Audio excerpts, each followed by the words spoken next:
The spirit of iGaming in a regulated world. All good? All good. All perfect.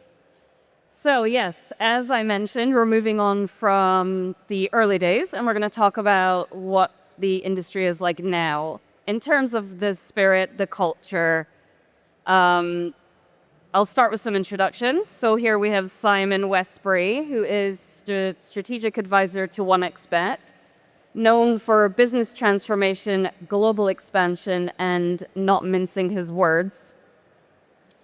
Next, we have Jessica Majer. She's co-founder of EGARA, which is leading legal and risk strategies that keep operators on the right side of regulation, but she's also still a lot of fun at parties. And finally, we have probably who I think is the happiest man in iGaming, Wojciech Trzaska. Perfect. Thank you. A seasoned industry leader and strong advocate for the entertainment-first spirit of iGaming, now turning communication into commercial impact at SB Software. So let's start off. I'm going to ask this question to all of you. I'm going to start with you, Simon. What was your experience of the early days of iGaming? Specifically, which parts do you miss and which ones are you glad to see the back of?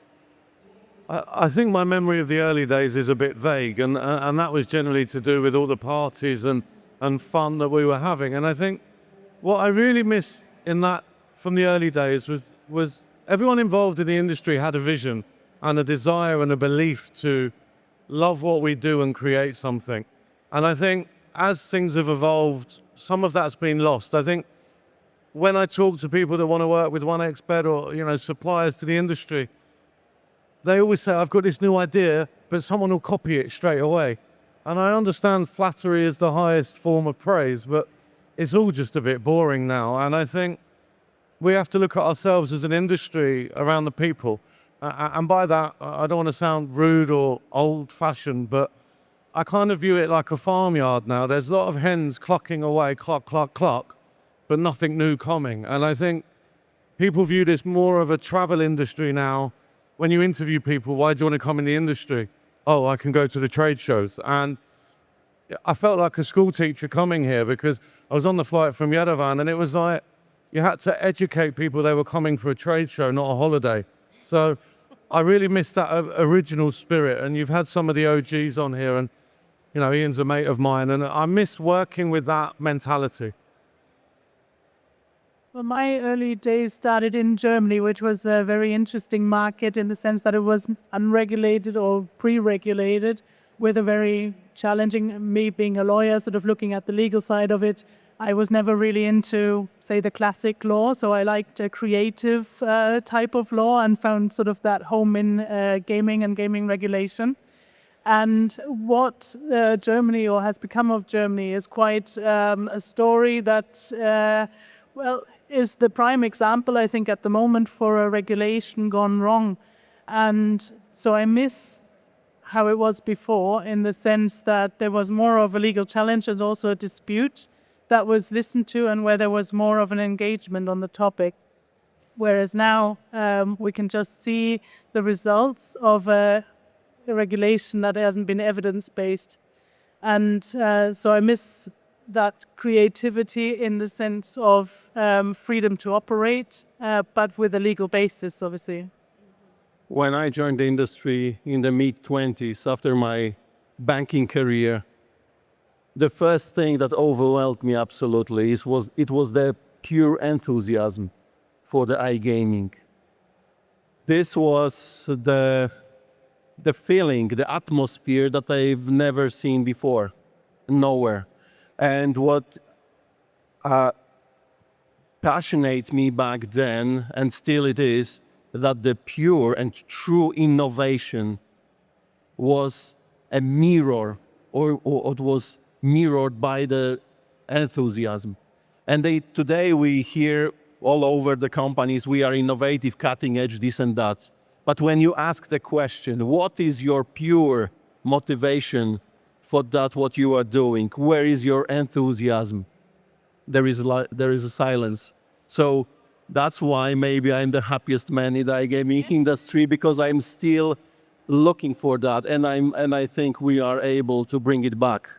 And what do you think ultimately is the real fundamental cause of, if there is the stagnation that you talk about and maybe a little bit of a lack of enthusiasm, what do you think is the underlying cause of that?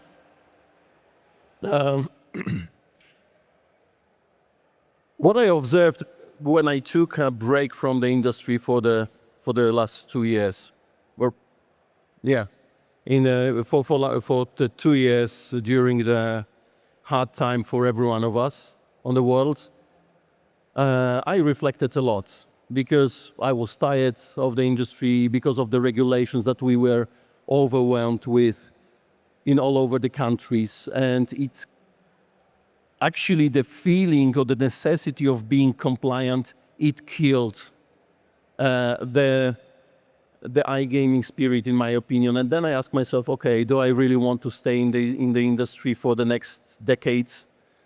And after these 2 years of reflection, I came to the point, yes, definitely, because this is the funniest industry, and this is the pure entertainment, and it should be, and this is the place where I want to be.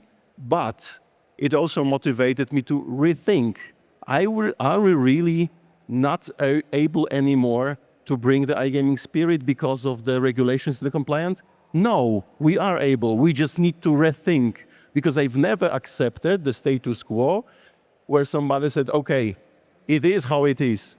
No, if you think it is how it is, you didn't think a lot. As easy as that. So the lack of the brain power is something that is killing. The pure focus on being compliant with regulations. Regulations are good, and they were absolutely necessary. But the regulations, this is not the end of the world. We should stop thinking in this way. What about you, Simon? Yes. Yeah, I think regulation's key, but I think we need to look past regulation, because when I started back in the late 2000s, regulation wasn't really there. And I remember when we looked at Italy getting our game certified, people were like, just put the games in and see what happens. But I think we need to step back, because we were viewed as rock stars. I used to go to a wedding and everyone would want to be my friend. Now I'm viewed like a drug dealer that no one wants to talk to me, because we've lost the discussion with society. So before we come to regulation, and I'm going to stick up for regulators here, so, let's sit down. We have to understand that in society, we need to engage with governments to win that discussion, because it's the governments that give the regulation to the regulators. And I was in Tbilisi last month, and I was lucky enough to be on a minibus full of regulators. And it was interesting that they were saying sometimes they get regulation with a month's notice, and the operators are trying to speak to them and say, how do we apply this regulation? And the regulators are like, we don't know. The government's just given us this diktat. So, we need to engage with governments. There needs to be more communication. There needs to be more clarity and consistency, because at the moment we have confusion. And I think, and I'll talk about this in a bit, I don't want to hold the microphone, but we need to put the player at the center of everything we do. I think we forget that. Yes. And yes. And you very, very correctly talked about entertainment, but I think we also need to remember it's excitement. The beauty of what we do is, right, there's RNG involved, but it's unscripted. You want people to engage and have fun in an exciting manner. And I think that's where we need to go back to. And Jessica, so from your legal background, do you think that it's even possible to get that old iGaming spirit back of the late 90s, early 2000s? And how can we balance protecting players without limiting that creativity that they're talking about that engages them? Yeah, I'm with Wojciech on that, in the sense that I don't think we can go back to it, but there is still room for something new. What that is, we will see and will evolve. And when we look at is it possible to protect players and do the restrictions, kind of what do they do? I think the key question for me is, are we actually protecting the players? With the well-intended measures that might be imposed by governments and then have to be implemented by the regulators, how do we know that these will actually work? All the numbers tell us something different. Like if we have a monopoly market where the product variety would be obviously very restricted and there's no choice for the consumer, we tend to see high black market numbers. So players don't stop playing, they move away and they move to somewhere where they can get the experience or the customer care or even just the freedom to make their own choices and be an informed customer. And I think we're on a trajectory in many regulated markets where we're getting more and more into the governments taking over some of the decisions from the individuals, which obviously is a highly political question. In Europe, we look at it very differently compared to the US, for example. The US also doesn't have the most amazing channelization rates, but that's for a different reason. The US is still very fragmented in how gaming is regulated, specifically iGaming. Sports betting is much more widespread. But in iGaming, we still have a lack of product available in the licensed market because there aren't that many licensed markets. In Europe, we have a different question where we have the regulations based on player protection. That's the main premise and the reason for regulation, so a purely political decision. This is an area of public health. We need to introduce regulation to control it properly and protect players. Nothing wrong with that, but in the measures that are introduced, we need to apply much more of an evidence-led approach where we actually look and even test certain measures in terms of their effect. The Netherlands, for example, just recently published new studies where they say now the black market has taken over the white market. In Germany, what I was talking about earlier, the same. We have channelization rates of around 25% only. So that is quite dramatic, and we can directly link it to certain drivers for black market growth. And I would say a lot of them link back to limiting customers' choice and forgetting, like Simon says, the customer in the whole process.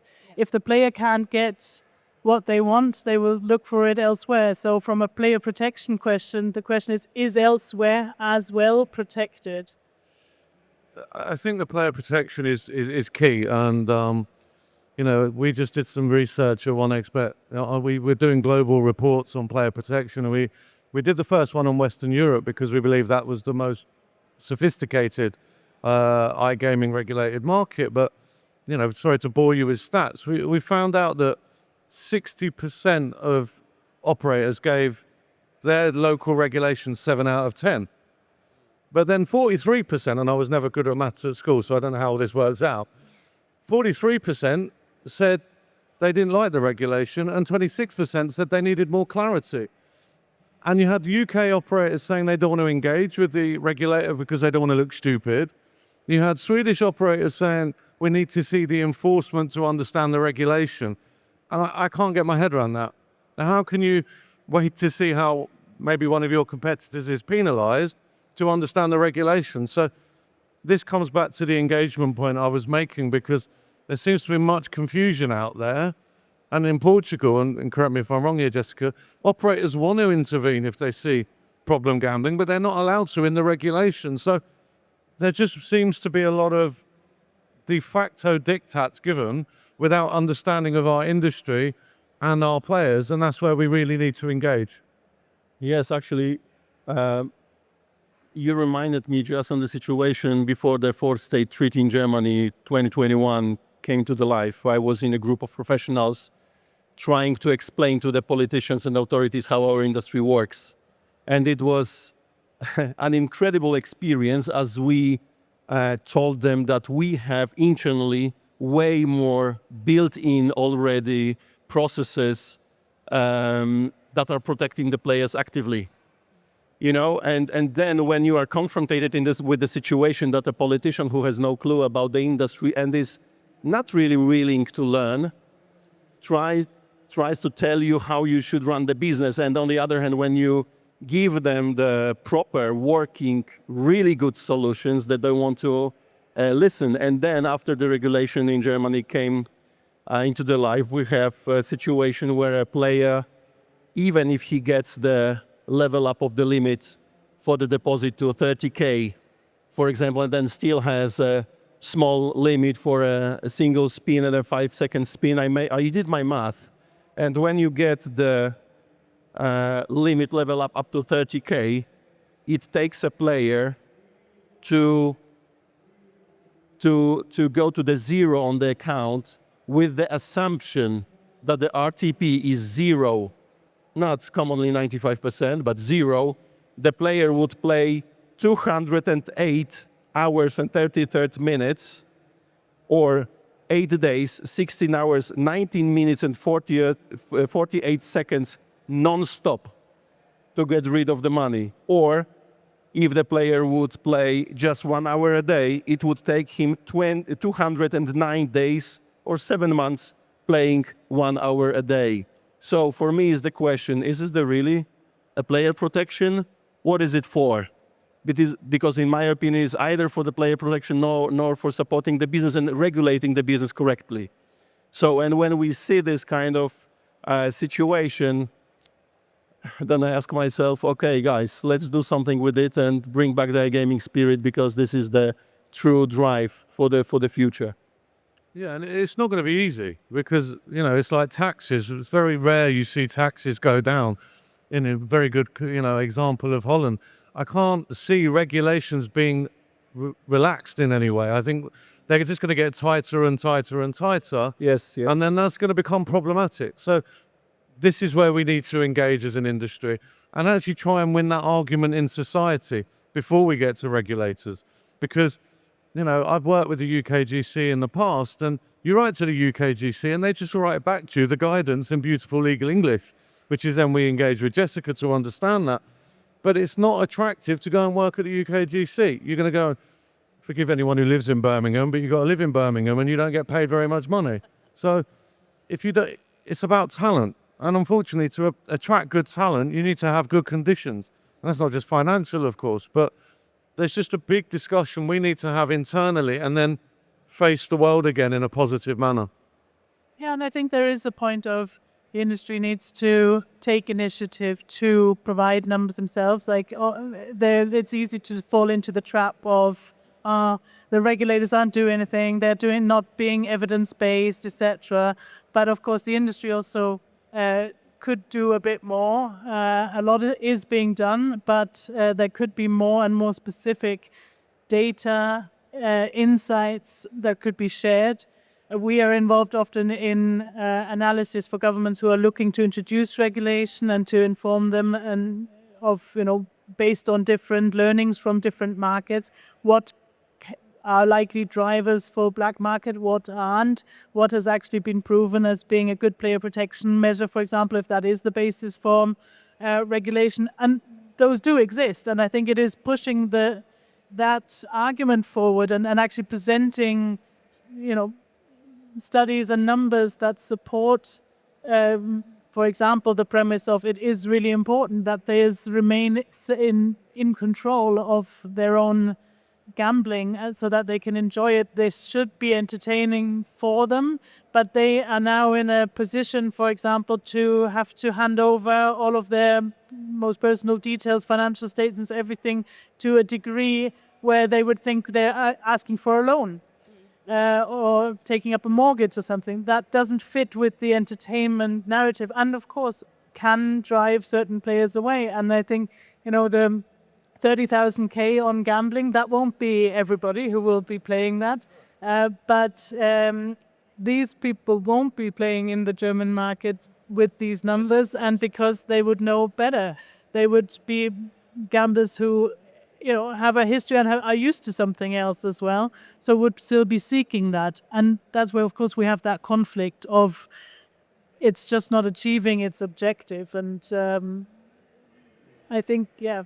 I mean, I think we also need to understand that we're a young industry. iGaming is still, in relative terms, a young industry. Now, as we grow, we're maturing and we're learning, but I'd say we're kind of in our teenager phase at the moment. We're having lots of tantrums. We don't quite understand ourselves and we're a bit hormonal.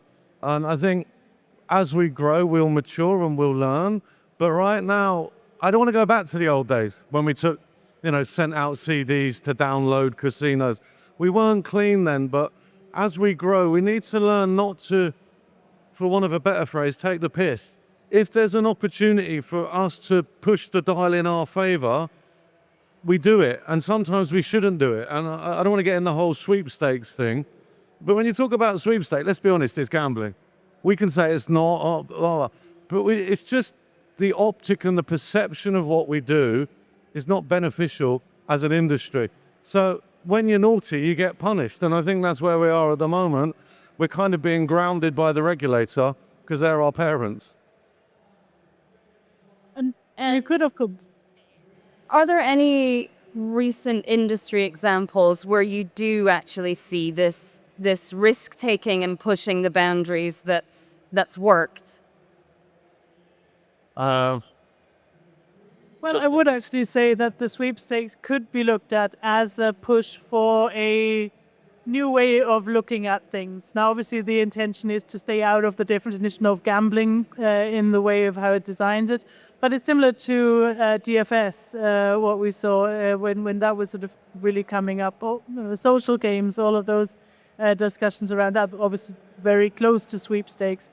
I think Crash games had quite a good run and were sort of something slightly new and different in their approach and challenged the regulations, also made obvious which regulations don't quite work or are already closed off with a preconceived notion of what a slot game is, for example. So I think these examples help a bit to say there is a demand for this and there should be openness to innovation and creativity in new game formats. I think we'll also see a lot more of convergence between gaming and gambling. So I think from that, there'll be a lot of new creative sparks coming out that hopefully will allow a new discussion in a way, because sometimes sort of it's beating like an old horse a bit. But if you have a new concept or a new idea, then it's possible to look at things from a different perspective. And I think that's what really would help as well in the whole regulatory discussion and channelization rate black market discussion. What about you, Wojciech? Anything impressed you lately? Sorry? Has anything impressed you lately? Impressed you in terms of pushing boundaries? Nowadays or in the previous... Now, is there anything that's impressed you now? This is actually very funny because right now when we are more and more concentrated on the regulations, I even realized that I lost the focus on that. Because, even what came to my mind right now, even if in our panel, what we should talk just about the passionate iGaming spirit, we are talking about the regulations more and more. Yeah.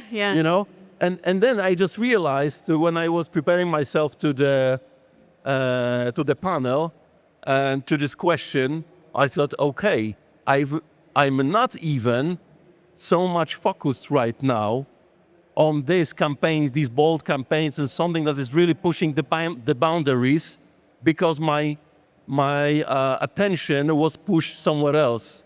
And this was my self-reflection. Shouldn't be this way, because 10 years ago, 15 years ago, it was completely different.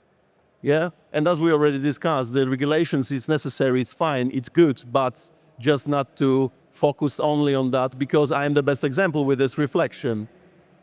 I don't know, to be very honest, because mostly I'm right now focused on being compliant, not on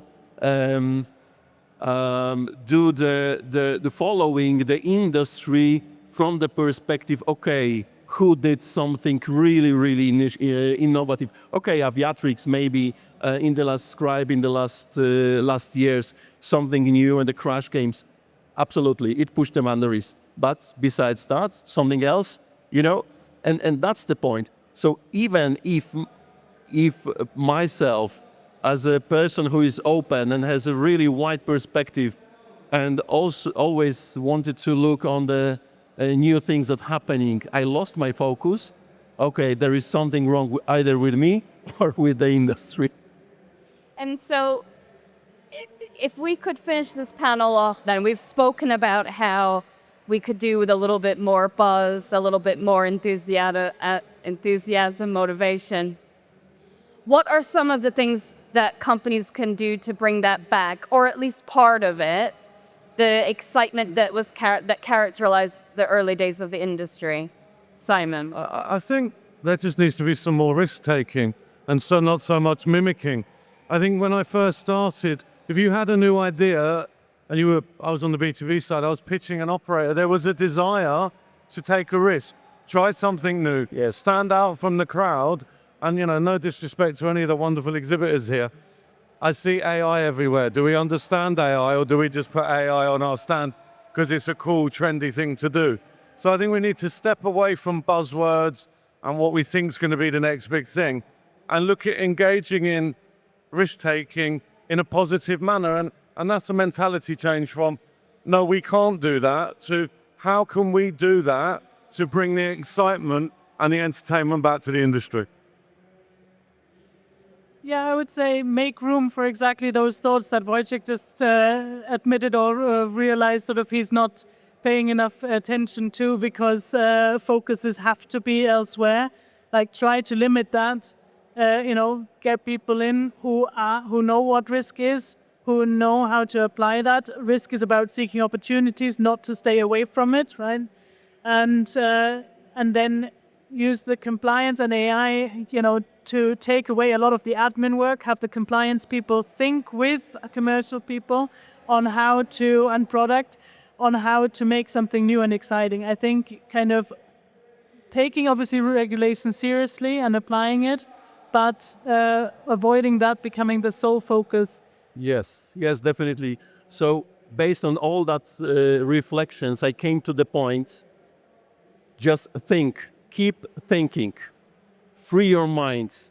You are definitely able to invent something really unique. You just need to spend enough brain hours, no matter of regulations, no matter of country you are operating on.